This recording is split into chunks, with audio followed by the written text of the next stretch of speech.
Good morning. The ceremony will begin momentarily.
Ladies and gentlemen, on behalf of the United States Department of War, we welcome you to our annual observance ceremony to honor and remember the 184 lives lost 24 years ago on American Airlines Flight 77 and at the Pentagon at 9:37 a.m.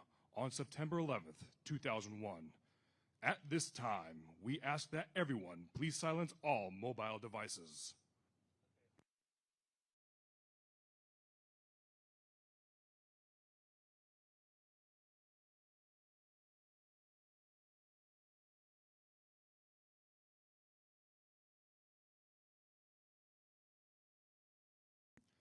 Please stand for the arrival of the official party.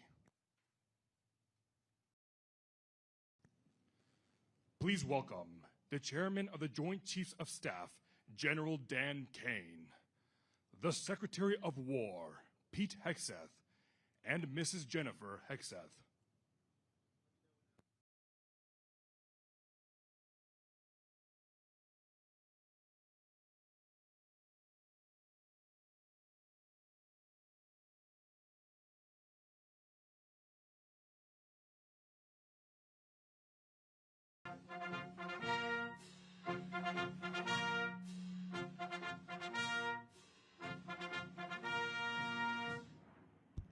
Ladies and gentlemen, the President of the United States and First Lady Melania Trump.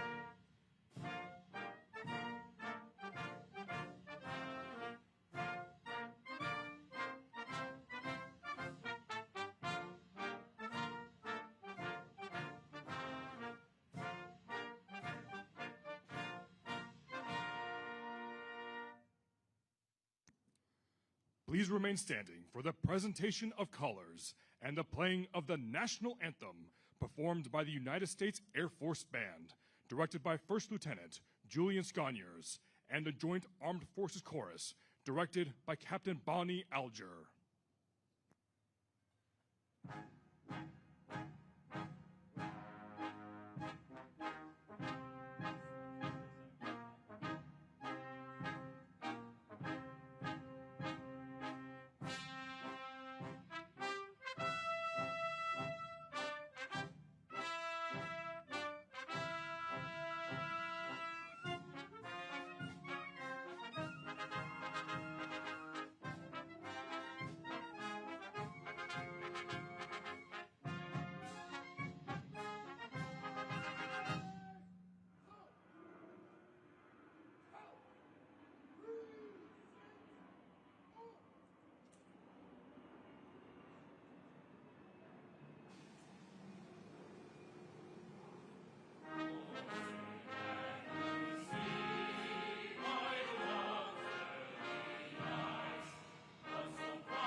Ladies and gentlemen, please be seated.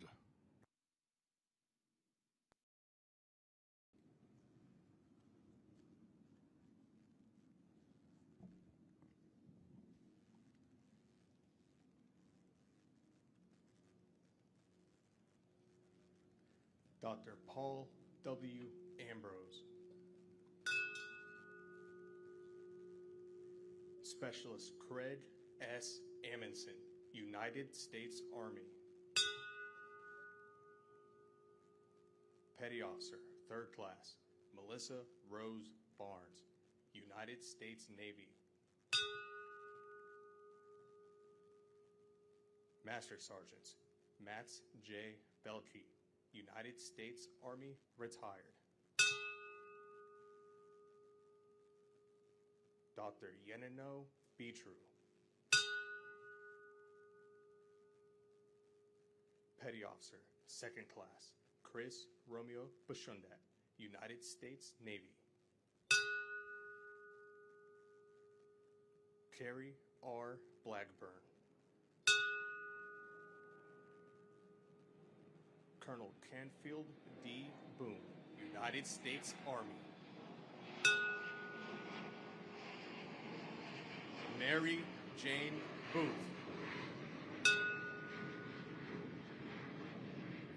Donna M. Bowen. Alan P. Boyle. Bernard C. Brown II. Petty Officer, 3rd Class, Christopher L. Burford, United States Navy. Captain Charles F. Burlingame III, United States Navy Reserve, retired. Petty Officer, 3rd Class, Daniel M.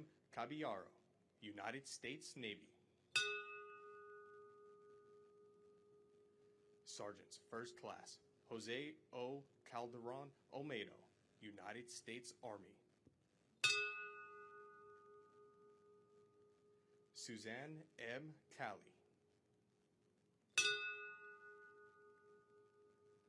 Angeline C. Carter. Sharon A. Carver. William E. Caswell.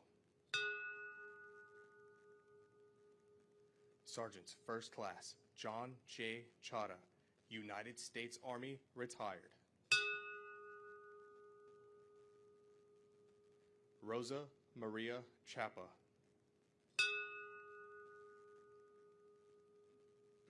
David M. Charleboy. Sarah M. Clark. Julian T. Cooper.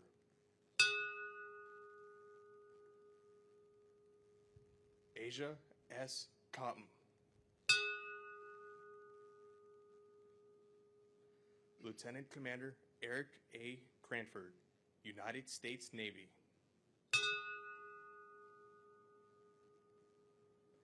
Ada M. Davis. James D. Debonair.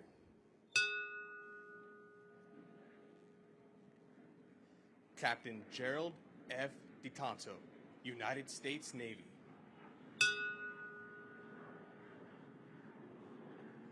Rodney Dickens.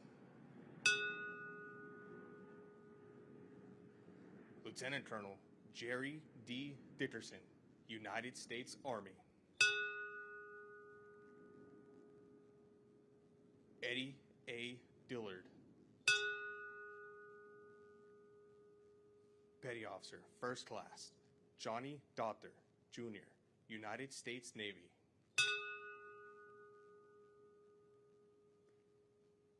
Captain Robert E. Dolan, Jr., United States Navy.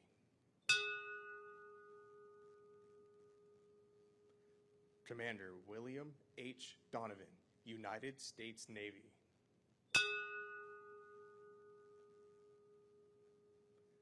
Lieutenant Commander Charles A. Dross III, United States Navy, retired.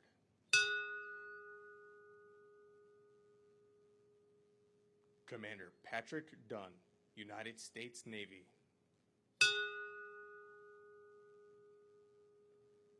Petty Officer, First Class, Edward T. Earhart, United States Navy. Barbara G. Edwards. Lieutenant Commander Robert R. Elseth, United States Navy Reserve. Charles S. Falkenberg and his wife, Leslie A. Whittington, and their two children, Dana Falkenberg and Zoe Falkenberg. Petty Officer, Third Class, Jamie L. Fallon, United States Navy.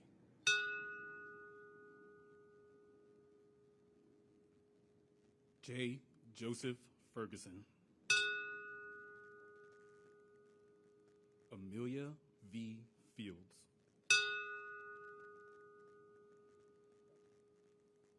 Gerald P. Fisher.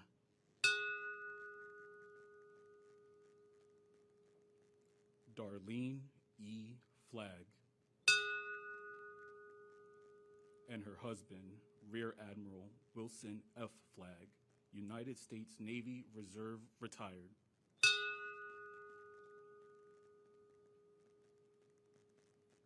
Petty Officer, Second Class, Matthew M. Flacco, United States Navy.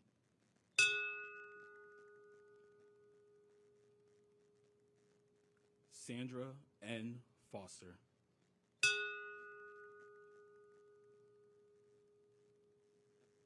First Lieutenant Richard P. Gabriel, United States Marine Corps, retired.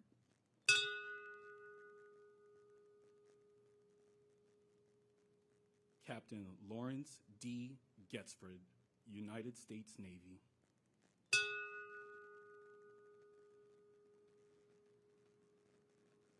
Cortez Gee.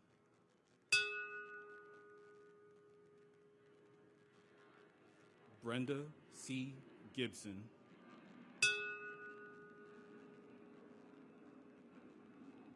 Colonel Ronald F. Galinsky, United States Navy, United States Army, retired.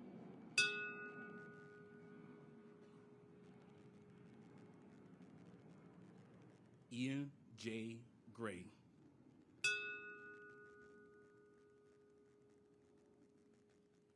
Diane Hale McKenzie.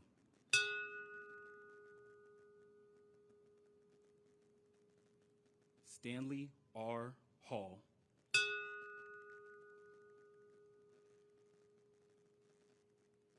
Carolyn B. Hammond.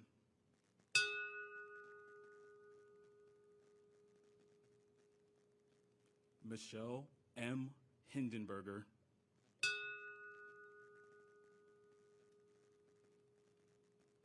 Sheila M. S. Hine.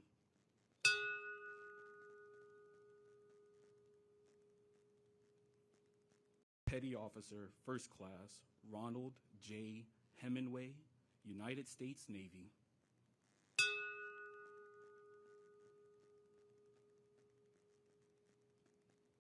Major Wallace Cole Hogan, Jr., United States Army.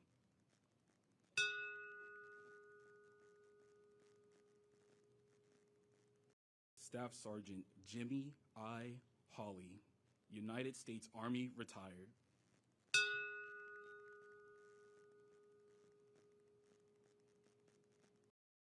Angela M. Houts.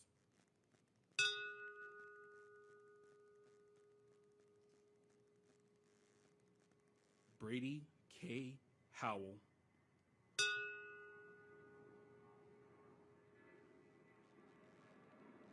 Peggy M. Hurt.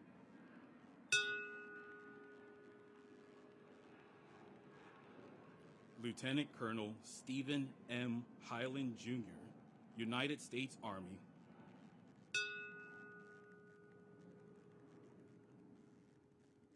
Lieutenant Colonel Robert J. Heimel, United States Air Force, retired.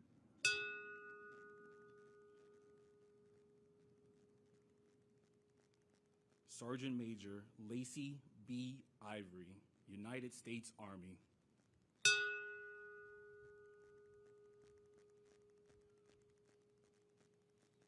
Brian C. Jack.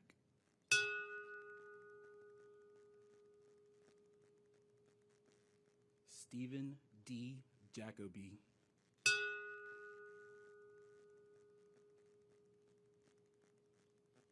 Lieutenant Colonel Dennis M. Johnson, United States Army.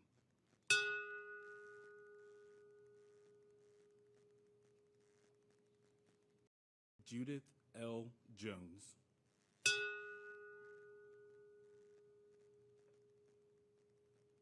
Ann C. Judge.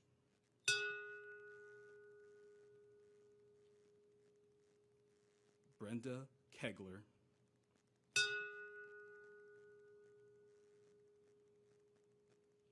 Chandler R. Keller.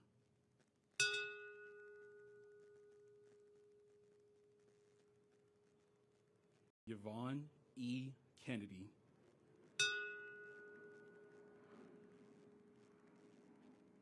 Norma Cruz Khan.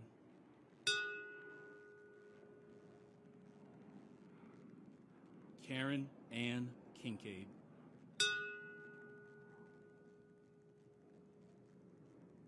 Lieutenant Michael S. Lamanna, United States Navy.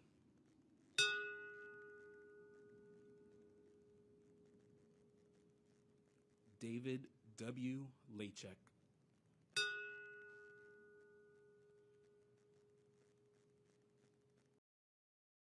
Dong Chu Lee.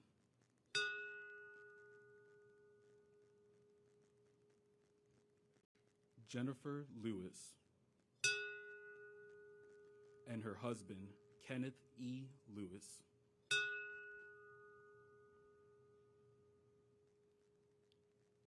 Samantha L. Lightborn Allen.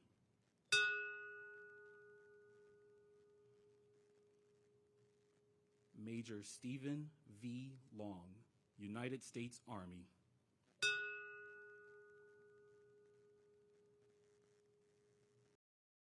James T. Lynch, Jr.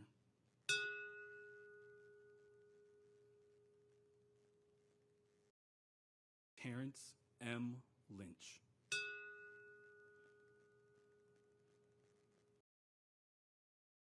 Petty Officer, Second Class, Nehaman Lyons IV, United States Navy.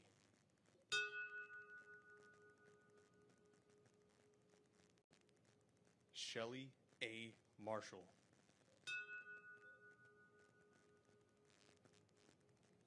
Teresa M. Martin.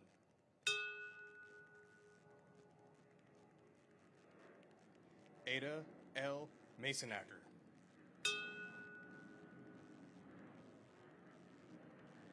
Lieutenant Colonel Dean E.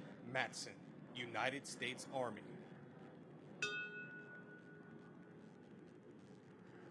Lieutenant General Timothy J. Maud, United States Army.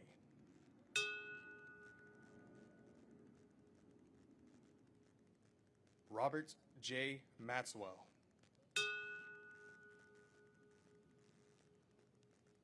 Renee A. May.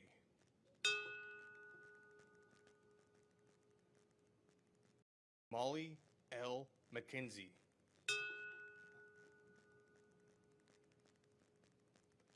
Dora Marie Manchaka.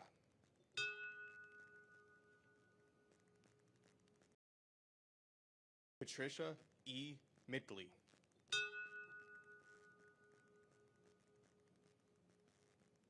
Major Ronald D. Milam, United States Army.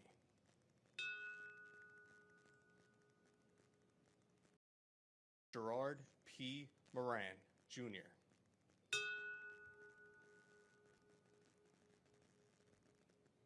Odessa V. Morris.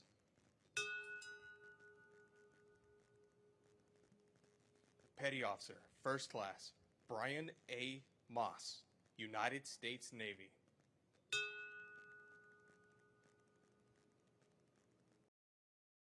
Teddington H. Moy.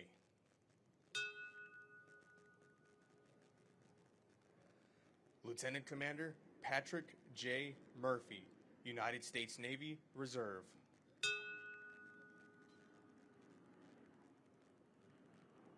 Christopher C. Newton.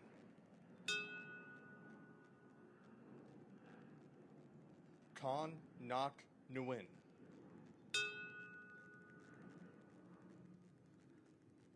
Petty Officer, Second Class, Michael A. Noeth, United States Navy.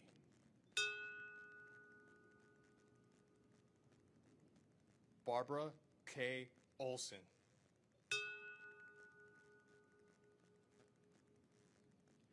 Ruben S. Ornado.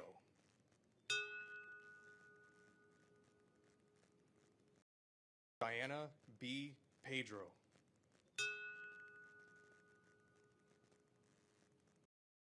Lieutenant Jonas M. Panick, United States Navy Reserve.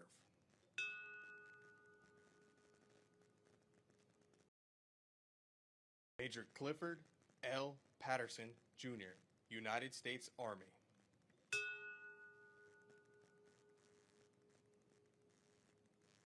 Robert Penninger.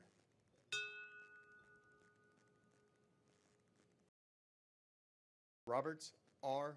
Ploder III. And his wife, Zandra F. Ploder.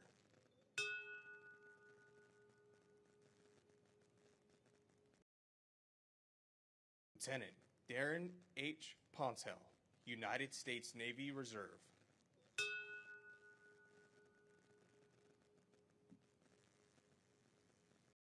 Scott Powell.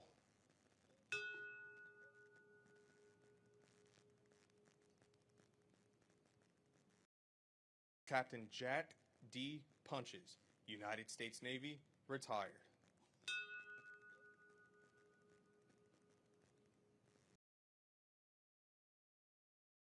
Petty Officer, First Class, Joseph J. Piesier, Jr., United States Navy.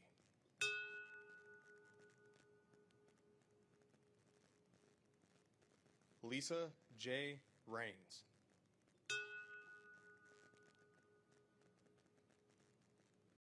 Deborah A. Ramser.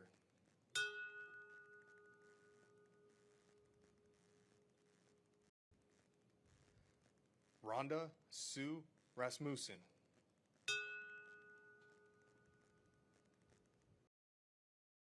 Petty Officer, First Class, Marcia D. Ratchford, United States Navy.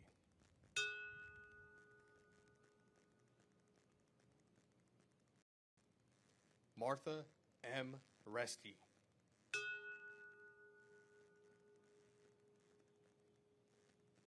Todd H. Rubin.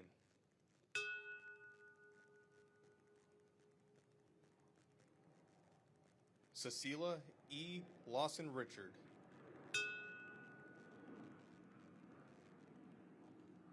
Edward V. Rowenhorst.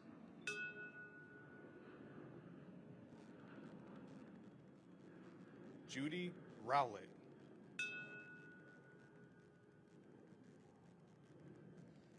Sergeant Major Robert E. Russell, United States Army, retired.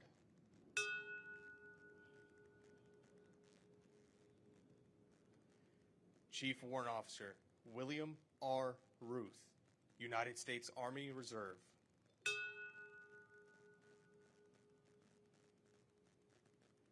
Charles E. Sabin, Sr.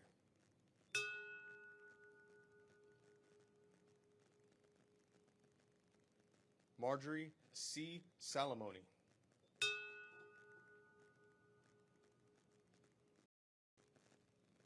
John P. Sammartino.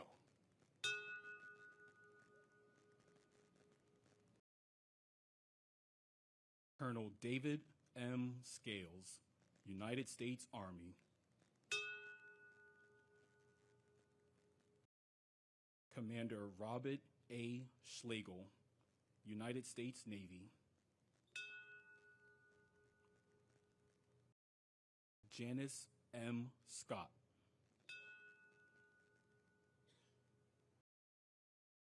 Lieutenant Colonel Michael L. Selves, United States Army, retired.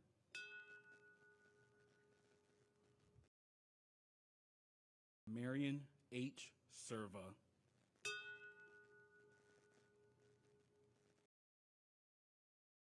Commander Dan F. Schnauer, United States Navy.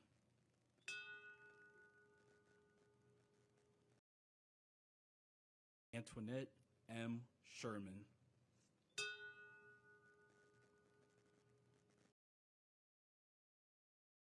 Diane M. Simmons. And her husband, George W. Simmons.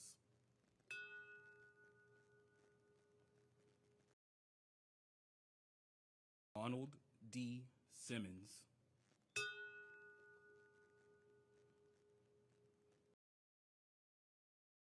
Cheryl D. Sincock.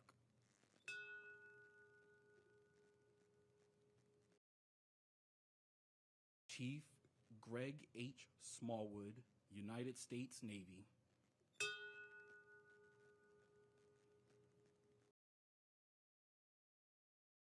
Lieutenant Colonel Gary F. Smith, United States Army, retired.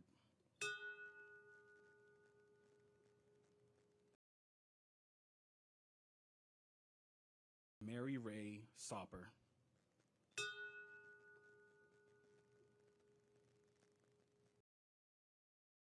Robert Spiesman.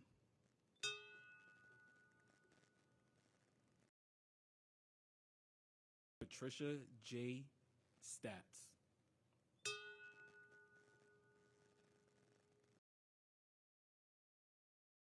Edna L. Stevens.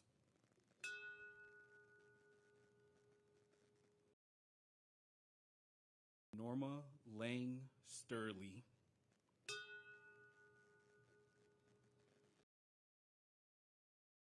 Sergeant Major Larry L. Strickland, United States Army.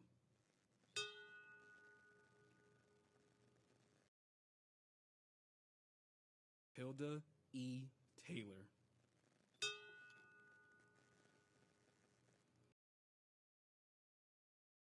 Lieutenant Colonel Kip P. Taylor, United States Army.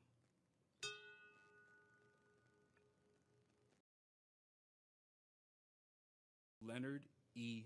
Taylor.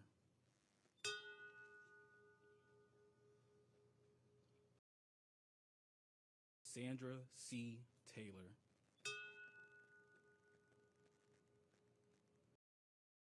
Sandra D. Teague.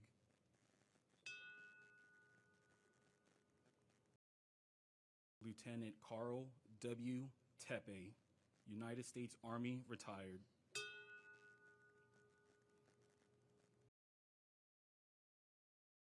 Sergeant Tamara C. Thurman, United States Army.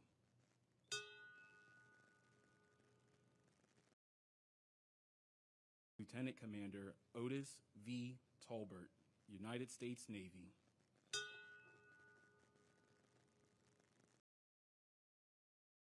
Staff Sergeant Willie Q. Troy, United States Army, retired.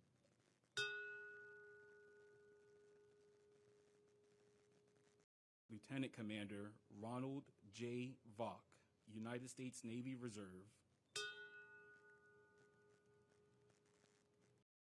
Lieutenant Colonel Karen J. Wagner, United States Army.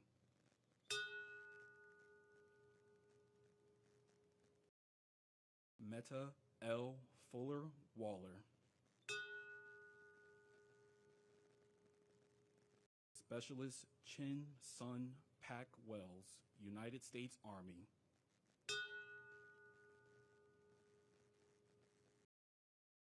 Staff Sergeant Maudlin A. White, United States Army. Sandra L. White. Ernest M. Wilshire. Lieutenant Commander David L. Williams, United States Navy.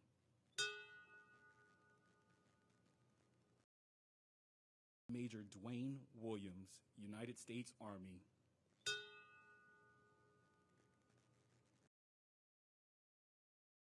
Chief Marvin Roger Woods, United States Navy, retired.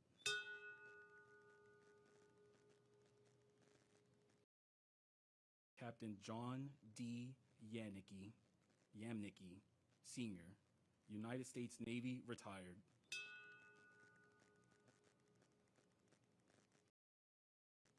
Vicky Yancey.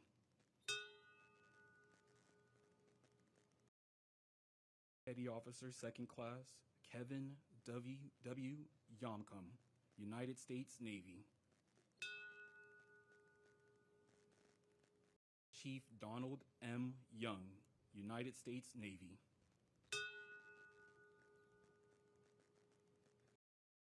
Edmund W. Young, Jr.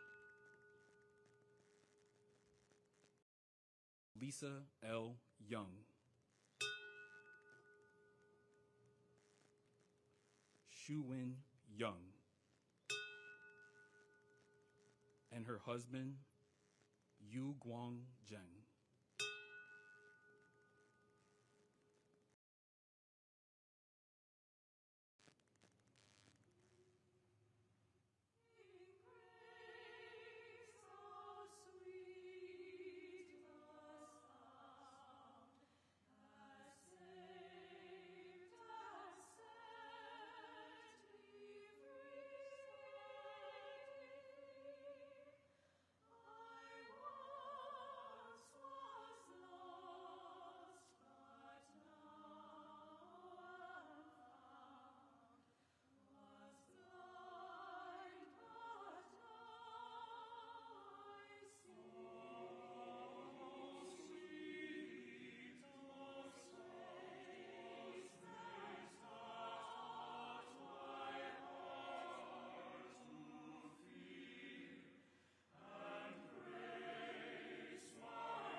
Ladies and gentlemen, please stand for the invocation provided by the Chief of Navy Chaplains, Rear Admiral Gregory Todd.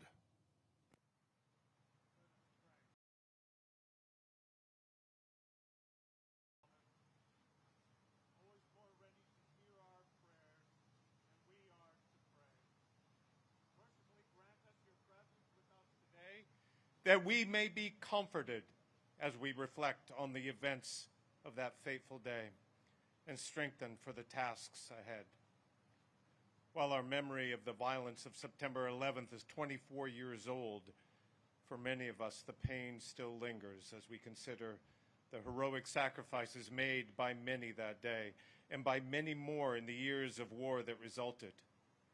For those who grieve, we pray in the sentiment of Abraham Lincoln that you, O Lord, would assuage the anguish of their bereavement and leave only the cherished memory of the loved and lost and the solemn pride for those who have laid so costly a sacrifice upon the altar of freedom. For those of our day who have taken up the cause to secure our homeland, to wield the sword in righteousness to protect our neighbors, grant prudence to execute justice with honor, always mindful we are under your divine gaze. Grant the blessing of wisdom and insight for our leaders, that they may be guided to do your will. Grant humility throughout our land, acknowledging your goodness to us. And finally, we offer supplications for those who currently are deployed, underway, or on duty for our nation. Surround them with the protection of the angels and a joyful reunion with faithful loved ones. In your most holy name, amen. Please join me for a moment of silence for that minute of impact 24 years ago today.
Ladies and gentlemen, please be seated.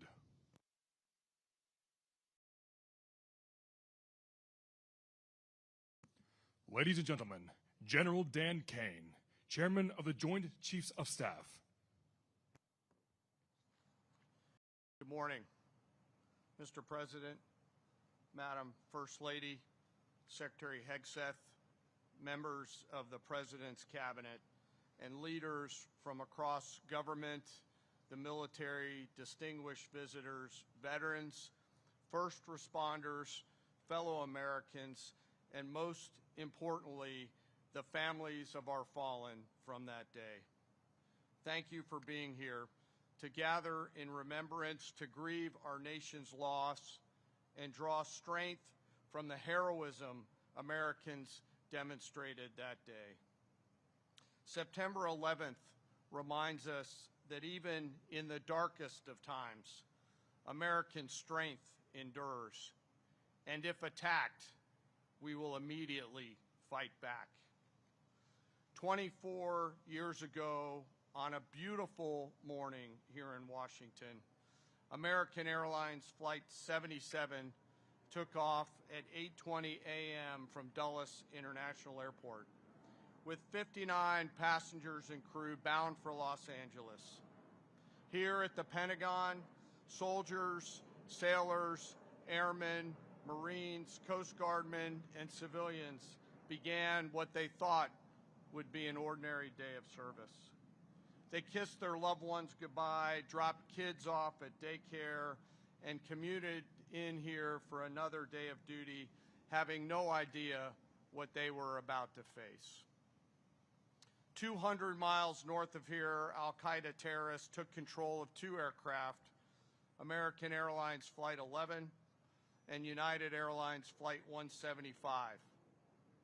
At 8:46 a.m., the first plane was flown deliberately into the North Tower.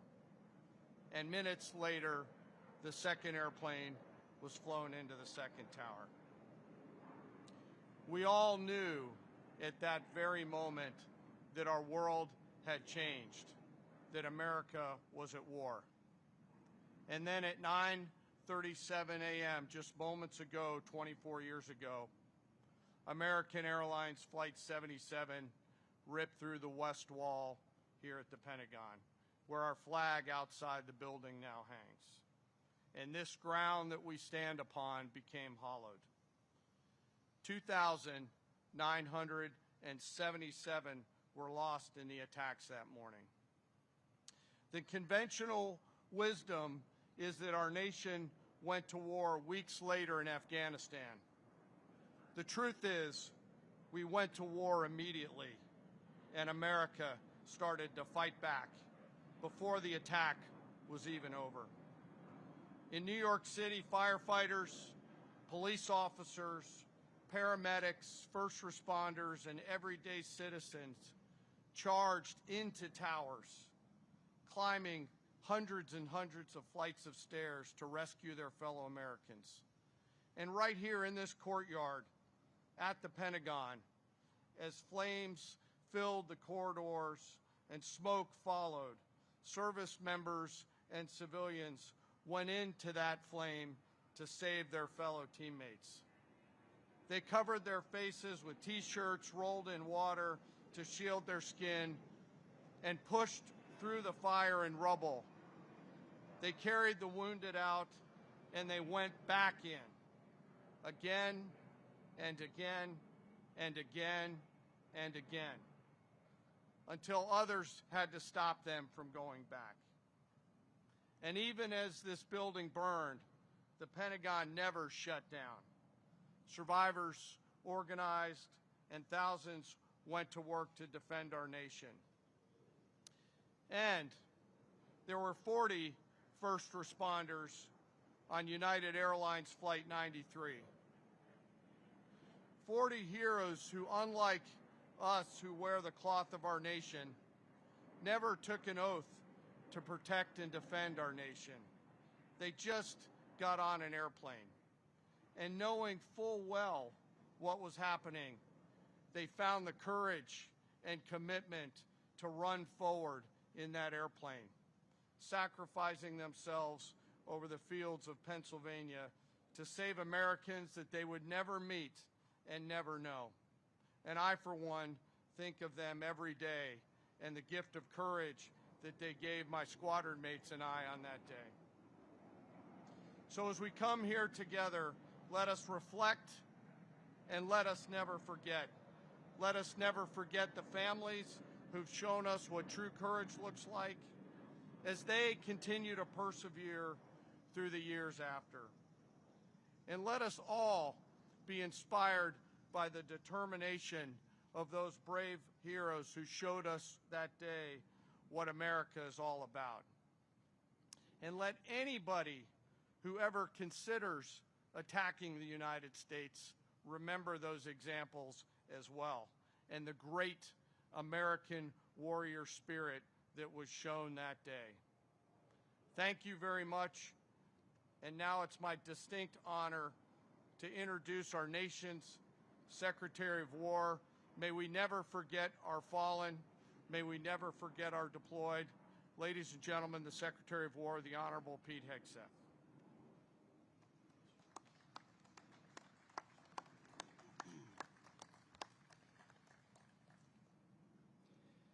24 years ago, Islamist terrorists massacred nearly 3,000 innocent American lives in New York City, Shanksville, Pennsylvania, and right here at the Pentagon.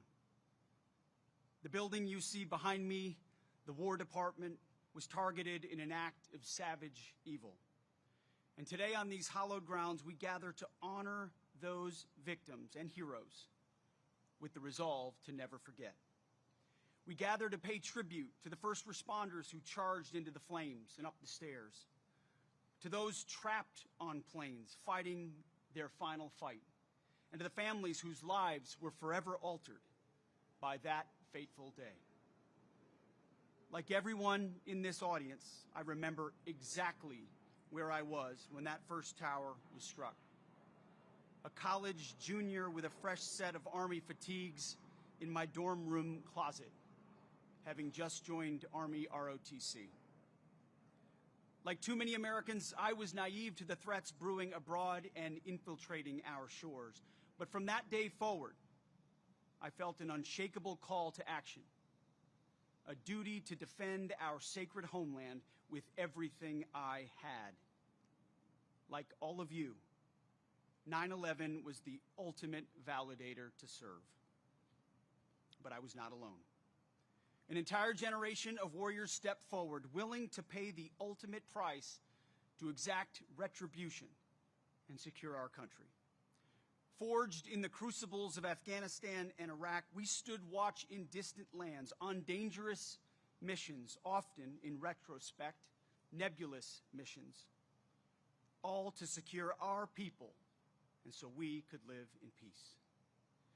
War is an enduring aspect of the human condition, a tool that, when wielded wisely, ruthlessly punishes enemies intent on terrorizing or subjugating our nation.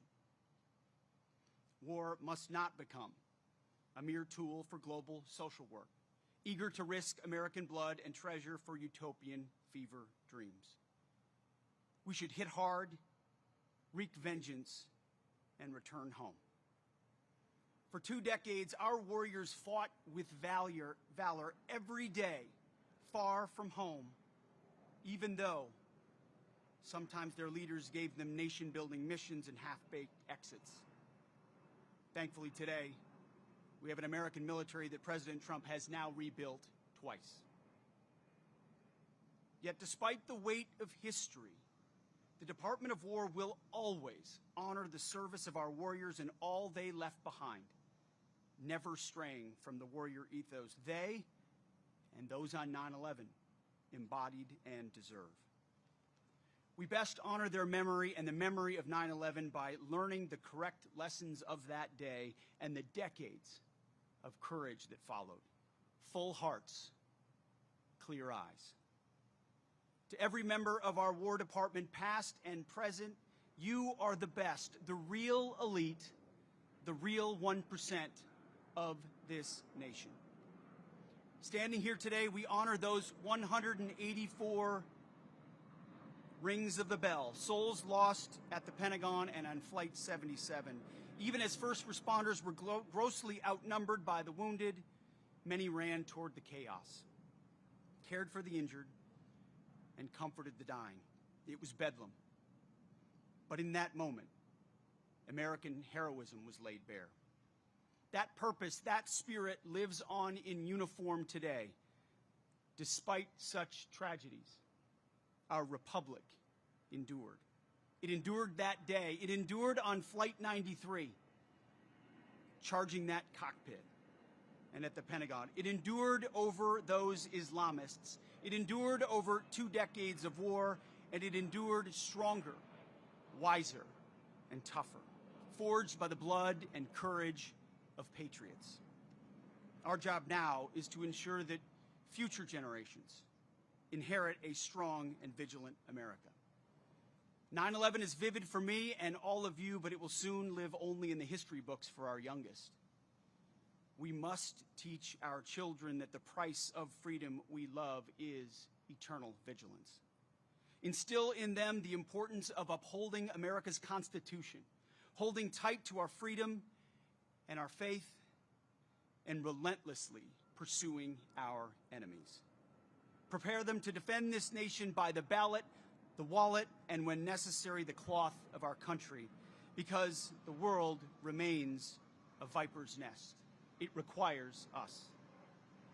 As I speak, hostile elements plot to curb our power and slaughter our people in our homeland, in our hemisphere, and halfway around the globe. Not everyone needs to wear a uniform, but some of us do. That is our profession and our promise to this nation. In closing, a reading from Scripture, Romans chapter 5, verses 3 through 4. We rejoice in our sufferings, knowing that suffering produces endurance, endurance produces character, and character produces hope. On this day, 24 years ago, we suffered. In the years since, we have endured. Our service and sacrifice have forged our character, and today we stand in hope for the future of our great nation. The young soldiers who take the oath give me hope. The young cops who wear the badge give me hope. The young firefighters who answer the call give me hope. The young agents who patrol our border give me hope. The life, example, and even death of Christ follower and American patriot Charlie Kirk give me hope. Sheer courage, no matter the arena. Charlie, we love you. We know that you have heard the Lord's words. Well done, good and faithful servant. Full heart, clear eyes. Like those on 9/11, he will never be forgotten. So I thank God for all of you and all of our fighters from that day to today and beyond. May God bless our warriors as they ruthlessly seek our enemies on behalf of the fellow citizens they love. We owe you and all of those who witnessed 9/11 nothing less. It is now my great honor to introduce to you our Commander-in-Chief, President Donald J. Trump.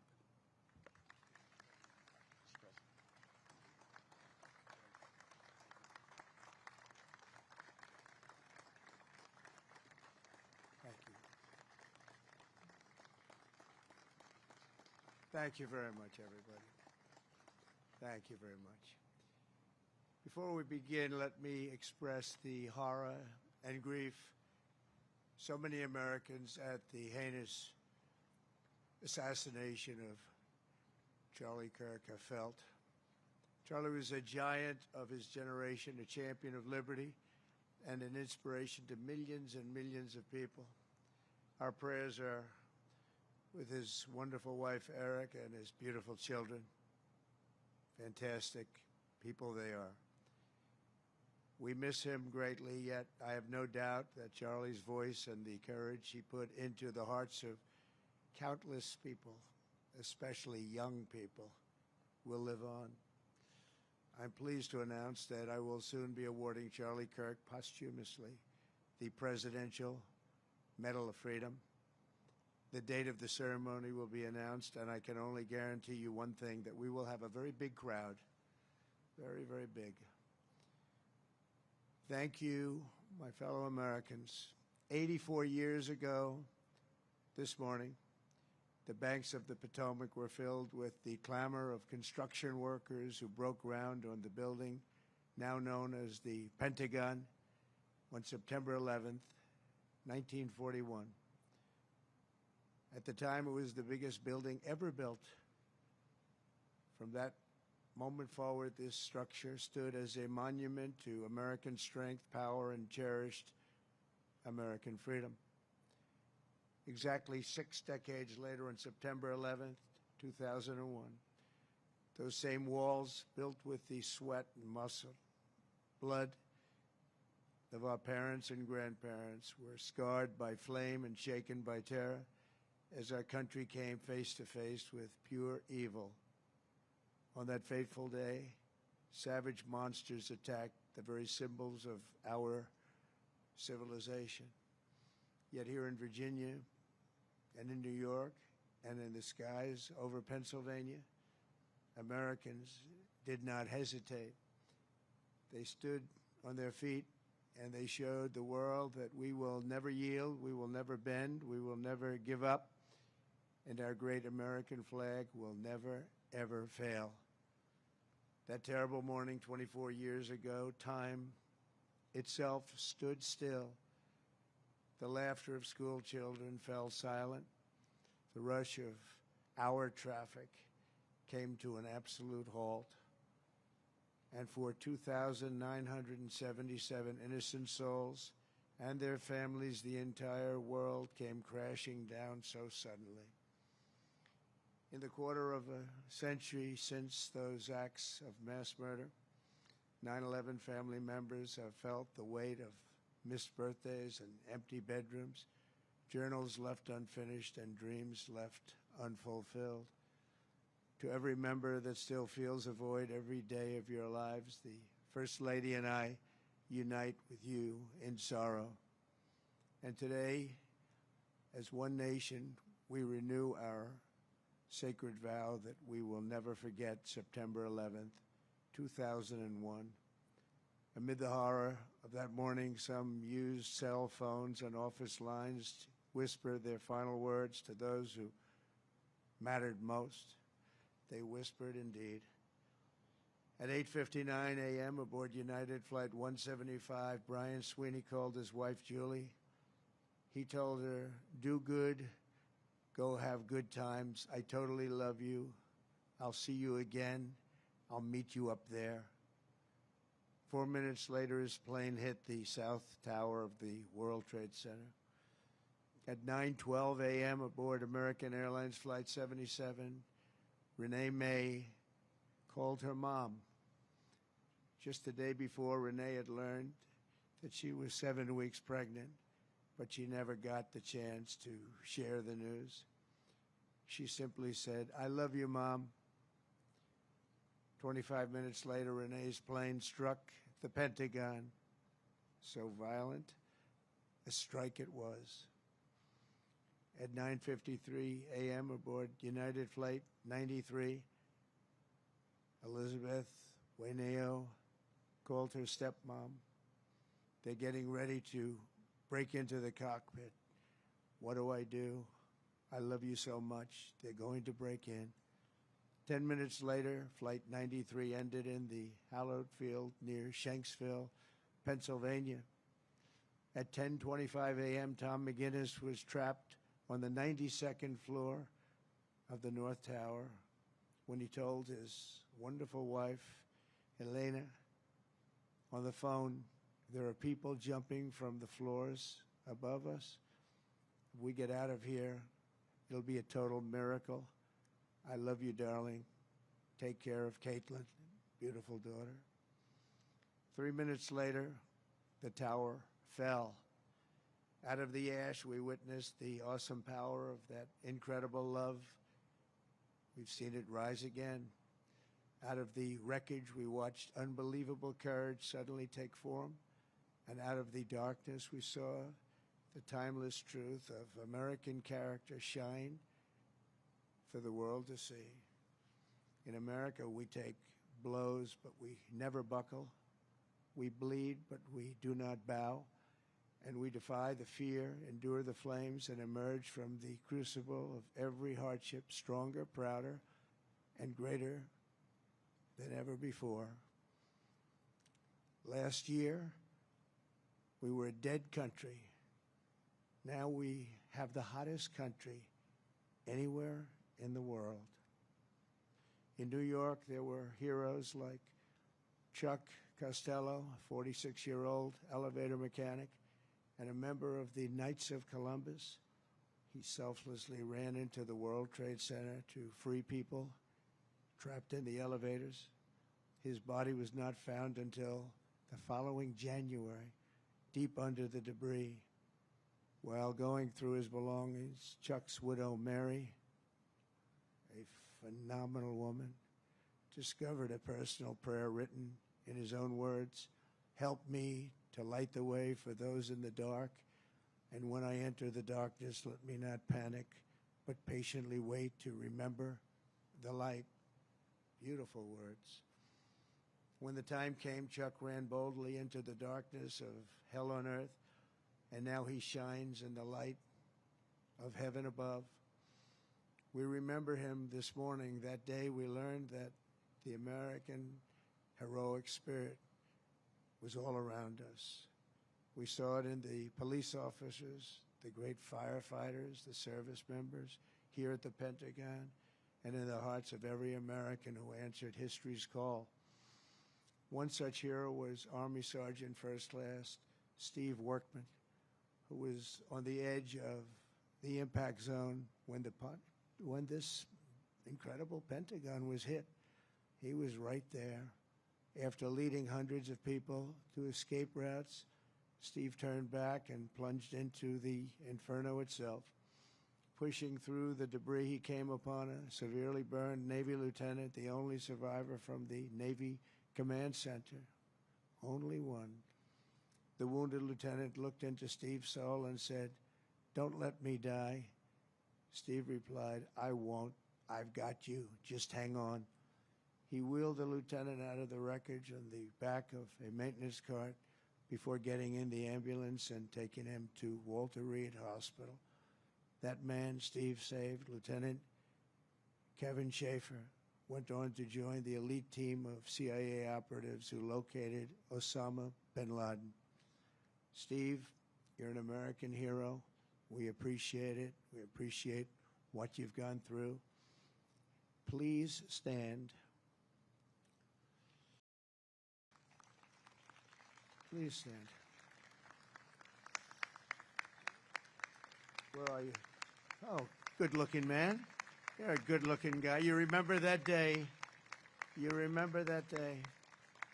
Good. Thank you very much, Steve. That was something. That was something. In the years that followed, America's warriors avenged our fallen and sent an unmistakable message to every enemy around the world. If you attack the United States of America, we will hunt you down and we will find you. We'll go all over this sometimes magnificent earth. We will crush you without mercy and we will triumph without question. That's why we named the former Department of Defense the Department of War. It will be different. We won the First World War. We won the Second World War. We won everything before that and in between. And then we decided to change the name. Well, now we have it back to where we all want it. Everybody wanted it. Everybody is so happy to have it back. You will fail and America will win, win, win. The enemy will always fail. 24 years have passed since that Tuesday morning in September, and an entire generation of Americans have come of age in a totally different world.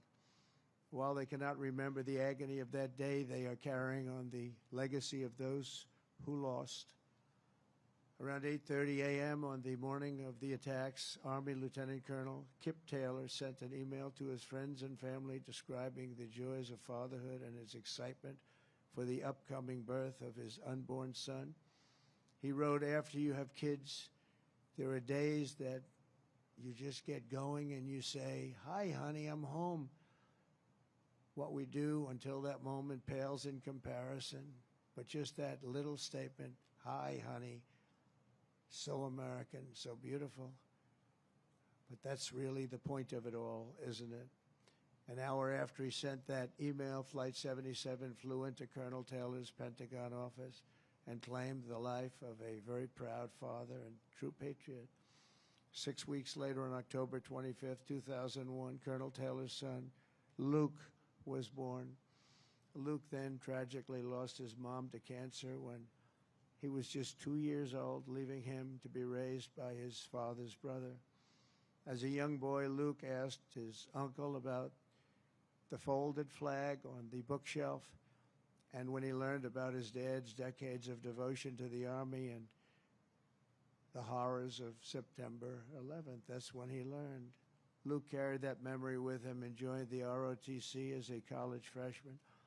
He graduated just last year, and I'm pleased to say he is with us today as a second lieutenant and doing very well. He's rising quickly in the infantry, preparing for Army Ranger School. The spitting image of his dad, they say, Luke says that every time he puts on a uniform, he feels connected to his father and to our country. But it was a father he never knew. Luke, your parents are together in heaven, and they could not be prouder of the man that they have produced. They produced you. Those two great people produced you. Luke, please stand.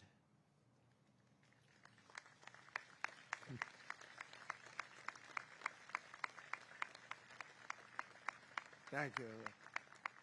You look good, Luke. You look good. They're looking down on you. They're very proud. This morning, we recall the light of America's best and bravest and the love that they showed in their final moments.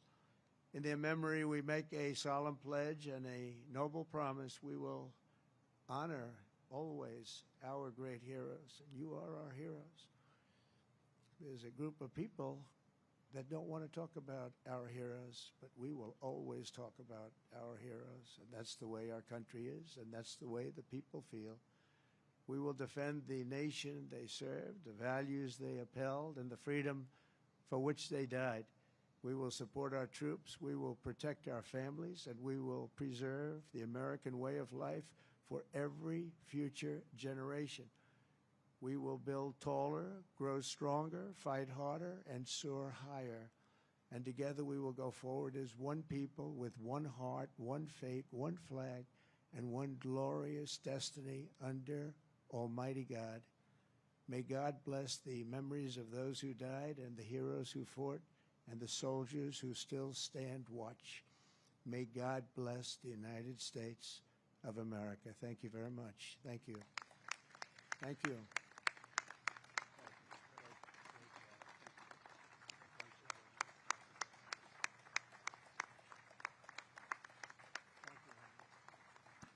Ladies and gentlemen, please remain standing for the singing of God Bless America, and remain standing for the benediction.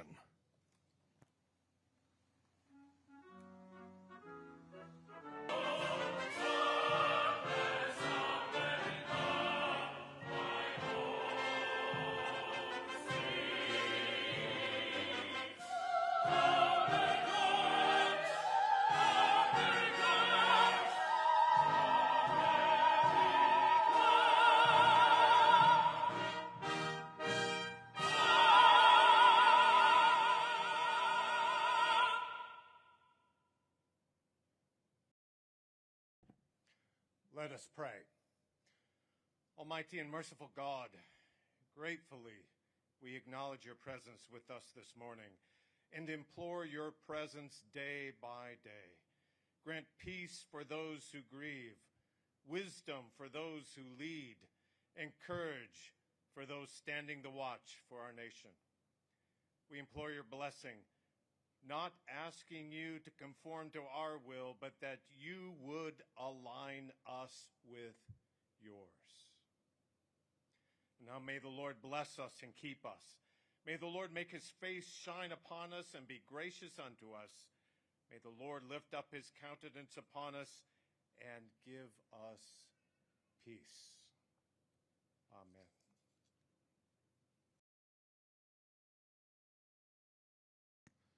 Ladies and gentlemen, this concludes today's ceremony. Please remain seated until the departure of the official party. Thank you for joining us this morning. The Pentagon Memorial and the Pentagon Memorial Chapel are open until 12 p.m.